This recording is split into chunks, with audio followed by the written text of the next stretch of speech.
For the next 30 minutes, we will explore the unexplained. From mysteries beyond our galaxy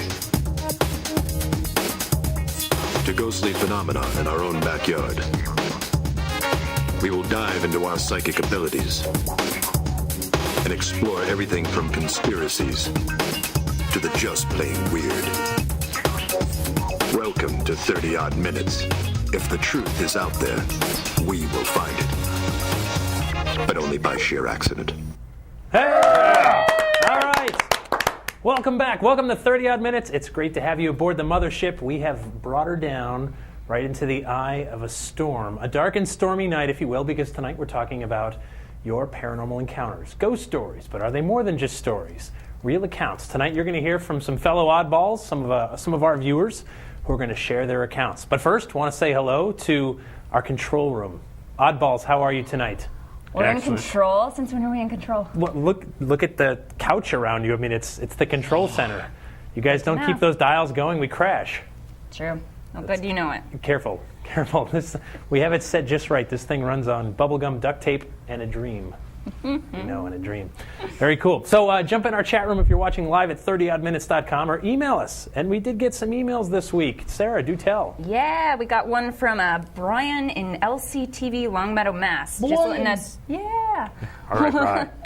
letting us know that they're going to be airing our show now, starting in January. Welcome. Another station. Awesome. Their quality of programming has just improved. I know. Leaps and bounds. It's changed. It's definitely changed. Well, welcome, Longmeadow, Massachusetts. We're glad to have you with the in the mothership with the fellow oddballs. Very cool. So, got to ask you, have you seen the new 30oddminutes.com website? Have you? Did you know you can watch all our previous episodes for free? You can download code to automatically put our latest episode on your own website if you want. And you can grab all our previous episodes, of course, for free, also from iTunes. And you get to watch our live broadcasts online, like right now. That's where a lot of people watch it, and interact in our chat room. So do check out the new 30oddminutes.com. It's a way to get in touch with us, find out more about your Oddball Crew. And, of course, we want to say hello to Eric, deep in the engine room somewhere. Eric? Hi. Hey. Thanks for keeping us running, man. We appreciate it. It'd be cool if you could do it with a Scottish accent. That would be cool. Don't have the power. I hope she can take much more. But, and also join us on Twitter. Tweet us during the live show. We've asked you a question. Some of your tweets will appear on the screen, which you'll see periodically throughout the show. So jump on in and blow us up on Twitter as well. We love to hear from you. We did get another email this week, did we not? Oh, yes. Andrew's got it. Yes. It says, rather impressed with the mothership, guys. What is your fuel source? Sign, David Tennant. Really? David. Our fuel source, I believe it's 1 part beer and a collapsed star. A collapsed star and hope. I think it also runs a lot on hope. So thank you for the email. We appreciate it. All right, cool stuff. All right, we've had we've had a break because it's been the holidays, and hopefully everybody had a good break. Sarah, you almost died, I understand, on an airplane. I am not telling you about anything before the show anymore. It's like the wound that gets ripped open with salt. What would have been like your last thought? Oh, I'll never see 30 Odd Studio again to be tormented by my geek brothers. That's the right answer. Yeah. That was the right answer. Well done. All right, cool. So I know Andrew, at the very least, has been out doing a lot of paranormal investigation in the break and been getting some cool stuff. So tonight we're going to talk about our own experiences. We're going to hear some evidence, see some evidence, and then talk to you folks very soon. Andrew, tell us about this EVP you captured. Yeah, it was just a week ago. I was in Woonsocket, Rhode Island. I was asked by a paranormal investigator named Tim McHenry to come check out his apartment because he and his daughter felt that they had some stuff going on in there. While we were there, I was running an audio recorder, and he was also running one.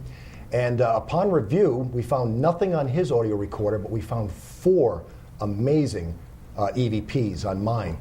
And one of them that we caught was while Tim was talking to my very good friend Pamela Padalano, a psychic medium, about the fact that he felt like his personality was almost changing in the environment. And as he was talking to Pam, we caught this. Yeah, I got that from you. And I don't know. Yeah, right at the end. Yeah, very, very creepy, breathy voice there.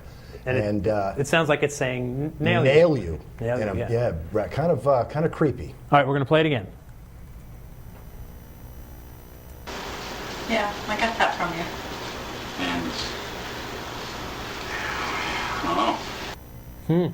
Yeah. Cool, yeah. Yeah, It's like that one very made the hair stand up at the back of my neck when I heard that one. But yeah, we like I said, we caught some others, but the other one that was absolutely amazing was Tim was telling us about how one of his cat's toys, a ball with a bell in it, rolled all the way from the kitchen into the living room. Well, both his cats were accounted for. Matter of fact, both his cats were rather stunned by the activity with the ball. And it's happened again, but while he was telling Pam and I the story about the first time it happened, we got this very clear Class A EVP. All right, check this out. I went in and Brianna's cat was in the room. And it was enough to get my cat's attention. I mean, it's as if the person's in the room with us while Tim's talking. It's very impressive, and if you didn't catch it, what it says is cat toys. All right, let's hear it again. Sure enough, I went in and Brianna's cat was in the room. And it was enough to get my cat's attention. Yeah, right there in the middle. Cat toys. We also got an EVP of whistling. I didn't bother bringing it in tonight, but we did get whistling to response, can you please whistle? And another one that we just can't quite make out, but it definitely is there.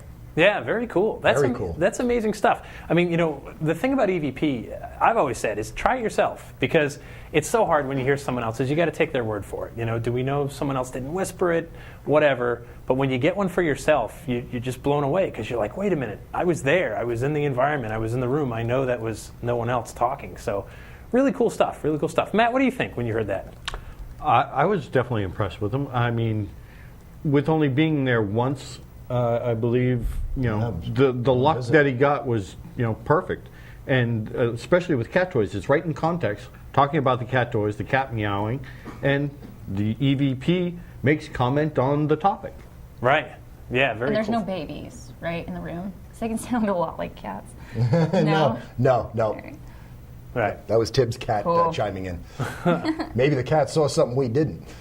Very cool. All right, let's bring on one of our first oddball of the night. Sarah, please do tell us who's going to be on the phone. Waiting for us? Yeah, we got Pamela Ryder from Connecticut Ghosts History of Shoreline Towns. She went to the Farnsworth Inn in Gettysburg, which I've actually been to. It's really cool.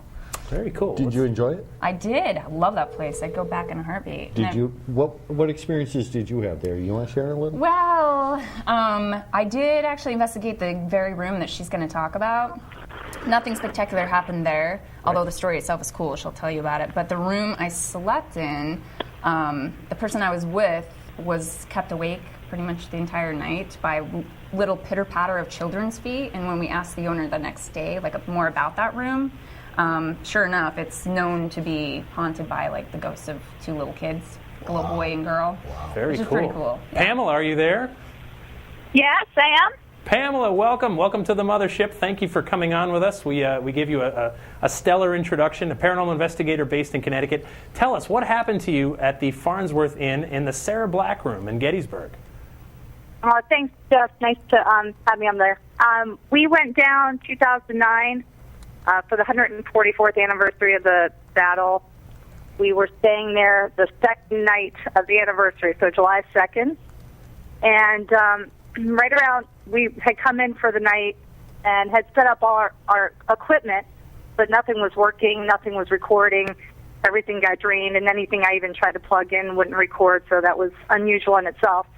And then between 9 and 10, just very strange sounds started to happen in the room. There was the sound of dragging across the floor, sounded like a trunk being dragged. Wow. It sounded like scratching on the walls. There were knocks on the door. We would go to the bedroom door, open it up. No one would be out there. That room is up on the third floor. There's really no other rooms around it. There's not any other guests that really can come down that hall. It's at the end of the hall. We kept checking because it always sounded like there was people outside the door. We'd go, there'd be nobody there. That kept going on for a while, and then the air in that room got very, very heavy. It felt like you couldn't breathe at all. There were 2 air conditioning units on. There was 2 fans blowing, but there was absolutely no air in this room, and I started to feel really nauseous. I started to get a headache. I was getting very cranky, and then the sounds continued to get worse, and then up in the attic above us, which is where the sharpshooters were, the Confederate sharpshooters would have been shooting up towards the third day battle site. They were, it sounded like boots walking across the floor. You could hear gentlemen talking in loud tones. I never heard anything like gunfire or anything like that, but I did hear ruckus down on the street, and then I'd look out the window and there'd be nobody down there. It went on for hours, and then finally, the part that just really sent me over the edge was I kept trying to fall asleep, but this activity kept happening. I finally started talking to him, saying, I just need to go to sleep. I'm tired. Because it was so relentless and it was so unsettling that you finally just wanted it to be done. It was very entertaining and interesting for a couple hours, and then you're like, okay, that's enough. And then I was just laying down, and something it was like 3 distinctive boot steps across my bedroom floor, came around the bottom of the bed to my side of the bed and kicked the bed really hard. So there's the whole frame of this bed, and it's a pencil post frame with a lace top. The whole thing shook in the lace top swayed. And then you hear the boots go back around the bottom of the bed, come to the other side, and kick the other side of the bed. I was like, okay, that's it. I got up and I walked out into the hallway and just kind of paced the hallway for a good 40 minutes until I just calmed down, because it felt very aggressive at that point. And my partner was very upset, and he felt that it was being aggressive. So finally we calmed down and ended the night, and it finally stopped around 2 a.m. But it was the most intense paranormal experience I've ever had. And I'm not one to talk about. I go on a lot of investigations. I have a team. We do a lot of stuff. I've had experiences. Nothing like I had ever been through that night. Yeah, that's amazing. And now, do you think there's something to like being there on the anniversary of the battle? Do you think that charges it up more than saying? Yeah, absolutely. I know from countless things I've read and people I've interviewed and talked to about that area that always around the battle time anniversaries, it amps up exceptionally. You've got all the. Go ahead. Yeah, no. It's an amazing. Gettysburg's an amazing place. Of course, so many haunts all over town. The battlefields, the other historic buildings. The Farnsworth is a name that comes up again and again. Sarah, right here, was telling us earlier about one of her experiences staying in that very bed and breakfast. So it seems to be an active haunt. Yeah, I've been down there many, many times, and I always say Gettysburg never fails to deliver if you're looking for a paranormal experience. Yeah, right on. Well, very good. Pamela, thanks so much for sharing that with us. We appreciate it. You're very welcome, Jeff. Thanks for having me. All right, stay odd. We'll talk to you soon. Very cool. All right, bye-bye. Sarah, so tell us, does that sound like something that sounds like quite a over-the-top thing? Only a ghost hunter would go to a location and, be totally stoked to have their hotel bed shook, kicked, screams, bullets flying. Usually you get the hell out, but, I guess people that are into this stuff, that's just what you go for. But, does that sound like the Farnsworth to you? Yeah, oh yeah. The owners, they're just lovely. They're the cutest little couple, but they have their own book on it, too, of just people's experiences and reports on this. So it's a well-known hotspot in Gettysburg. Like, if you really want an authentic experience, but you also want, like, a really nice place to stay, because it is nice. Yeah. That's where you go. People just know that. That's crazy. Have you guys, Matt, Andrew, have you guys ever had an experience that big where you've got like something kicking your bed and, shoot, bullets flying, things like that? No. I had an antique washboard thrown at me at the Tavern on Main at Chepachet, Rhode Island, but nothing like that. But you were out of line, and I'd been drinking. But no, nothing as dramatic as what she said. But I do know 3 people who have had experiences down in Gettysburg, so I do not doubt that story at all. Very cool. Well, our own Matt Moniz, very recently, just called me today and was telling me about an experience. Matt, tell us what happened at the Lizzie Borden house, of course, in Fall River, Massachusetts. Here's a picture. Well, I worked there as a haunted tour guide on weekends. Mm-hmm. And I arrived early, and I asked the owner, Leanne, is there anything you want me to do while I'm waiting for the tours to start? And she's like, well, if you want, you can vacuum the downstairs. So as I'm vacuuming the downstairs area, I make my way out to the back hallway, where I start vacuuming up the back steps. And I get about a third of the way, almost halfway up, lifting the vacuum from one step up to the next. I look up to the top, and all of a sudden I see this dark figure standing up at the top step there, dart from the very right into the left and head into the doorway where Mr. and Mr. Borden's bedroom were at. And you were the only person there at the time? I was the only one in the house. As soon as I saw it go darting across, I immediately took the vacuum cleaner back down the stairs and put it away. Because earlier in the week, several people had been pushed down those stairs, and I was there earlier in the week with my niece and her friends having a birthday party, and we heard footsteps coming all the way down to the back door and watched the back door open and close. Right. That's crazy. The place is crazy. Yeah, no, I mean, again, another hotel where people get pushed and kicked and you see things and people are just dying to stay there. I have to ask, I totally meant to ask this earlier. Sarah, where did you get that lovely hat? Oh, isn't it though? And I get ever so many compliments in this chat room from people too. I believe your mother made this beautiful hat and I stole it from you and I'm not giving it back. My mother does indeed knit hats. Mm-hmm. God bless her. And thank you so much for... Love you, Mom. Thanks, Mom. Very good. All right, Andrew, who do we have up next? We have another oddball to call. Yeah, we have from upstate New York, we have John Tobin, who apparently had an experience where he saw possibly the doppelganger of his living stepdaughter, which is pretty spooky.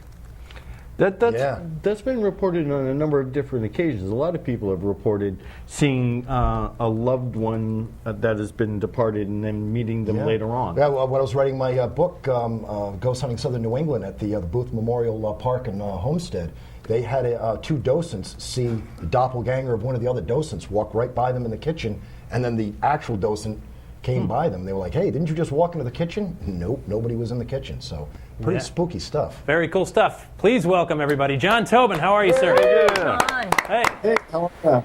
We're good. So tell us about your experience. This is with a family member. I mean, that changed the whole thing.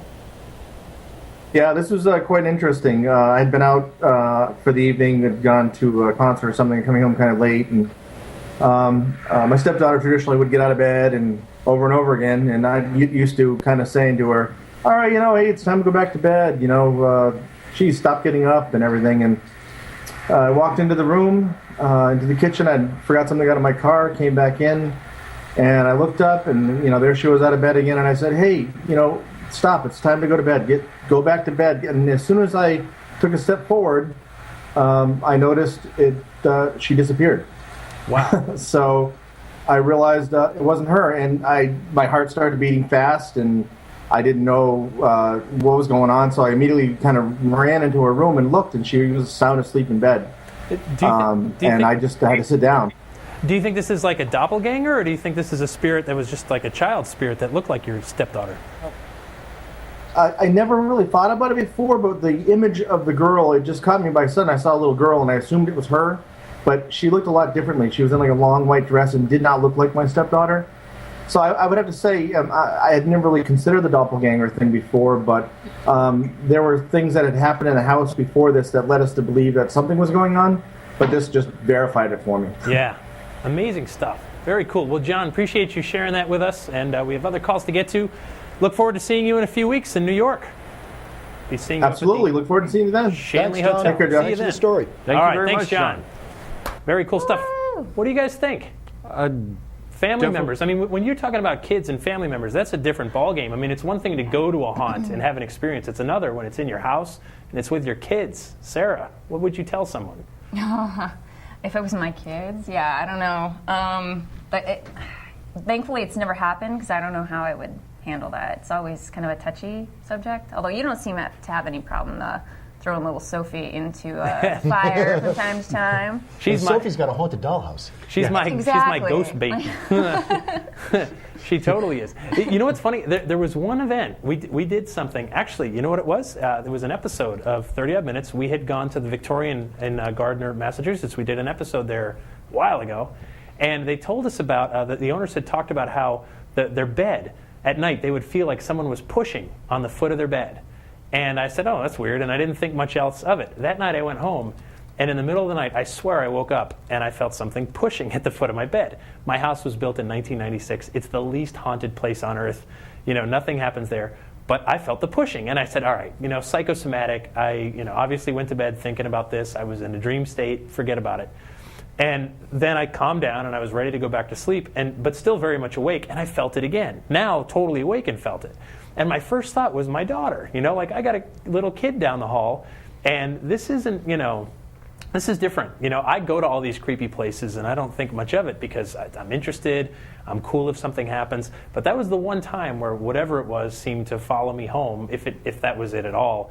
And that was my first thought, was just like, don't mess with my kid. And I can tell you, nothing has happened since then. It was just those two little weird things. But that was my first I think thought. if a ghost had been in your house, I think Sophie would have made him play dress up. Yeah, probably. Most definitely. Tried to show him keys. Ghost would have been freaked out and ran away.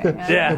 Just get away from me. No more pink. I don't want to wear the pink. No dolls. Yeah, no, that's that. But that's, you think about that stuff. You think about all of it. Spirituality when you're dealing with your children and what do you tell them about this? Like, I let her lead the questions. If she has questions about ghosts, I give her like the most basic answers.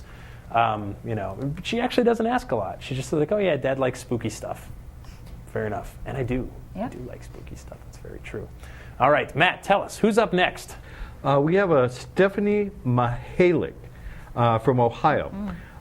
She's with her live-in boyfriend at his house, and she keeps seeing this black blob with red eyes. Not good. Sounds kind of spooky. That's usually Sounds not- like something not I've seen good. in a movie or two. Yeah, well, let's see if we can get her on the line here. We're working on it right now. But yeah, that's the thing too. When it's one thing to go to a haunt, but when the haunt is where you are, it's quite another. Stephanie, can you hear us? Yes, I can. Yay! All right, boy, the ship's working tonight. Stephanie, tell us what happened. You were younger and living at your boyfriend's house in the basement. What happened?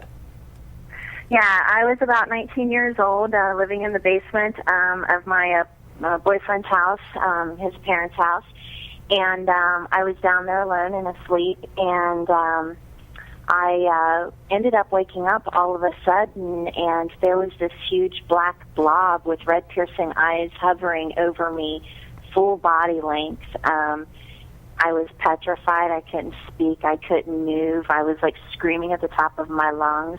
It was like the worst feeling and everything like that you could feel, and I felt like it was like the devil himself that had come for me that night. And it was all the courage that I had and everything to like try to reach over for the lamp and all. And as soon as I did that, it disappeared. Wow. But it was a very scary, very real thing. Now, had anything like that happened in that house before? No, nothing at all. Nothing at all ever has happened there before. It was a house built in the 50s, but nothing crazy has gone on there or nothing. I don't know what it was, but it scared me to death, and it made me think I needed to change my ways. And did you? Did it force you to change your ways? Yes, it did. It made me have a different outlook on life and stuff because I had never been so petrified before in my life. And because I thought I was going to die that night. I thought it was like death itself that had come for me. And, renewed. So did it change your sense of spirituality? Did it make you think, whoa, there's something more to this? I'd always believed in God, and I'd have always believed in spirits and ghosts, having had experiences since I was 10 years old with them. But I've never come across an evil spirit or the way that I felt like that. But I knew it existed, and so now I've touched what I felt is the other side as well. Right. Gosh, that sounds so frightening, but it's great to hear that it did change your perspective. It did, maybe. I mean, you said you were 19, and we're all kind of dumb at 19. Let's face it, But yeah. But to get your life on track, that's the thing about these things, isn't it? I mean, it's such a profound human experience. It can change everything. It can change everything. Even if someone wants to say you made it up, you were dreaming, whatever, the end result is you still changed your life because of it. So it's completely real to you, and you're not alone, obviously. Millions of people the world over are having these experiences. So very cool. Stephanie, thank you so much for sharing your experience with us. We appreciate it. All right. Thank you, guys. All right. Thanks, Stephanie. Take care. Thank you. All right. Amazing. I mean, what do you guys think? When you're at home, you have something like that happen. I mean, have you guys ever been in the presence of something you felt was evil? Oh, yeah. Oh, yeah. Yeah. Okay, yeah, well, stop there. Don't elaborate. That would be terrible. I would hate Well, to. I've got several different occasions, and that would be a whole nother show. So, but Matt, here's some cookies. Come on, Yeah, share. talk. okay, encountered something in a house where I was not supposed to be. Essentially, when I was young and about 19, doing The stupid age. Yeah, the stupid age. I decided to break into this well-known haunted house that had something really dark and negative. I chased it down the hallway, cornered it. I thought I was superior and found out the hard way that I was seriously wrong. It picked me up about a foot off the ground and threw me 5 feet through the air to the wall and back of me. At which point I got up, kicked the wood off the window nearest to me and proceeded to run like Scooby-Doo. So this was an actual unseen force that threw you? No, I saw it coming at me. Oh, okay. Well, I mean, but I mean, like, not a carnate thing, yeah. Yeah. My God. Anything happened like that to you, Sarah? No, nothing that dramatic. I mean, mine was I woke up. I don't even want to really get it. It's hard to even talk about it. Why do you do this to me? It's just a few of us here in a I had an spaceship. experience when I was young. I was like 14, 15, where I woke up and I could hear something talking behind me, talking about me. Right. And I couldn't move. I was kind of like frozen. It was almost like something had me wrapped up, like, and I could not move. And I just had to listen to it talking about me. I still remember kind of the voice, and it definitely wasn't a good thing, and it was definitely kind of taunting me a little bit, and all I could do was just wait until the night A ended. junior high ghost. Yeah. It goes. Well, thanks for sharing, Sarah. Yeah. Come on, it's just a few of us in a spaceship. Who cares? No one's listening. All right. It wasn't fun. No, I mean, it doesn't sound fun. And when we're kids, stuff like that, and young people, that has a big effect. Andrew Lake, you actually, that EVP wasn't the only recent capture you've had. Tell us about this other house, this house in Wareham, Massachusetts. Yeah, Matt Moniz had been telling me for some time, because Matt lives in Wareham. He and his friend Carlson Wood had been telling me about this house, this 300-plus-year-old house that actually has a connection to the Fearing Tavern in town, another haunted location. He'd been wanting to get into this house for a while because they've been hearing that it's haunted by children, haunted by a strange guy in a stovepipe hat, and an old woman. Well, we finally got to get into it this September, and we didn't do a full investigation. We did more of a sit-down, interview the people who live there, walk through the house, do some EVP sessions, take some photographs. And I was coming down from the second floor. Matt was in the kitchen interviewing the people in the kitchen. And when I got to the bottom of the staircase with my UV to infrared camera, I took this picture up the stairs, and was not shooting for the kitchen, but in the kitchen doorway, somebody is walking by the doorway. Right. Now we have a close-up of that, too. Yeah, this crop. And I mean, you look at that, what's really weird is with the UV to infrared cameras, it does not wash out color. If that had been a person, their flesh tone, their hair tone, everything should have been there, but it's not. Right. Carlston Wood made a negative of this crop, and I think it makes it even creepier. Yeah, there it is, yeah. And Carlson is a animal control officer in the town, and he said a woman that used to live in this house would help out with the overflow of cats at their shelter. And she said that she had encountered this this ghostly old woman in the house. Yeah. So I think I lucked out. I think I think you did very well, because everybody that was in that house looks nothing like that image. Absolutely nothing like that image. Yeah. Very wild I mean, stuff. one was a black woman wearing a baseball cap. The other was a bald-headed guy. You, me, and my friend Kerry, who looks absolutely nothing like that. Right. So, yeah. Very cool stuff. Yeah. Folks, thank you everyone for sharing tonight. Thank you for those who called into us, Skyped into us. We'll do this again sometime. Thank you for sharing, especially you, Sarah. We love pouring salt on your wound. Yes, you're so good at it. Keep All it right, raw. awesome. hey, you Folks, got a hat out of it. Hey, until next time, please stay odd. Yay! All right. All right.